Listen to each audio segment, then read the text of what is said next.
সবাইকে শুভেচ্ছা ও ভালোবাসা জানিয়ে আমি আফতাব হালদার আজ শুরু করছি রাজ্যের খবর। এতদিন ভোটার তালিকায় মৃত ভুতুড়ে জাল ভোটারের কথা শুনে এসেছি। এই আবর্জনা সাফ করে একটি স্বচ্ছ ভোটার তালিকা তৈরি করার জন্য নিবিড় সংশোধন বা এসআইআর শুরু করেছে ভারতের নির্বাচন কমিশন। কিন্তু পশ্চিমবঙ্গে বাড়ি বাড়ি গিয়ে সেই সংশোধনের কাজ শুরু হওয়ার আগে দেখা যাচ্ছে 2002 সালে নিবিড় সংশোধনের পর কাগজের নথি বা হার্ড কপিতে থাকা বহু ভোটারের নাম কমিশনের ওয়েবসাইটে সদ্য আপলোড হওয়া তালিকায় নেই।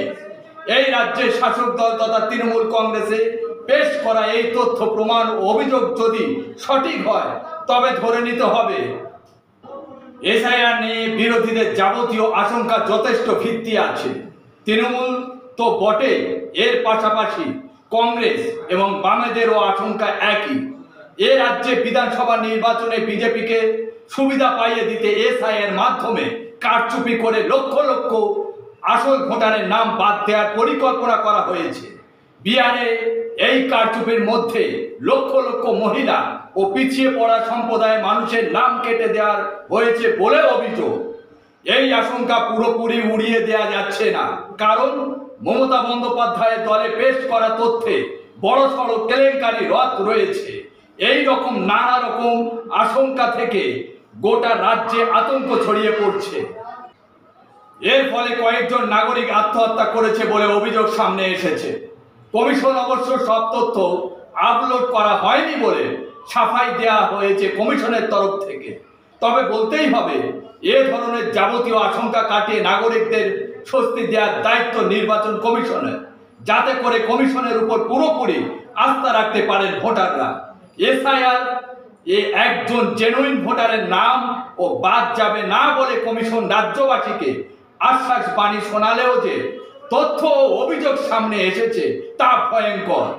সেই তথ্য আগের এপিসোডে আমি আপনাদের বলেছিলাম, যারা দেখেননি দেখে নেবেন। এখন বিভিন্ন মহলে প্রশ্ন উঠছে, বঙ্গ বিজেপির বড় মেজো ছোট নেতারা রাজ্যের ভোটার তালিকা থেকে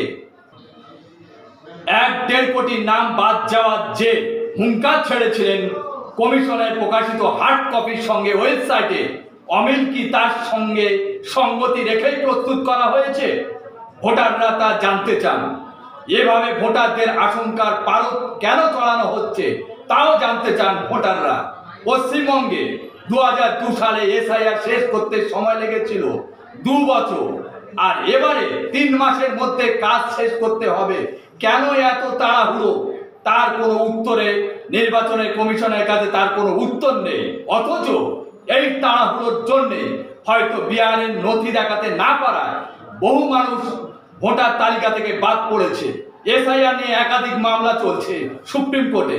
সব মিলিয়ে দেখা যাচ্ছে বিজেপির ধান্দা আর কমিশনের তাড়াহুড়ো করে এসআইআর করার মধ্যে কোনো ফারাক নেই। আপনারা কি ভাবছেন কমেন্ট করে জানান। আজ এখানে শেষ করছি। সবাই ভালো থাকবেন, সুস্থ থাকবেন। Tata, bye bye.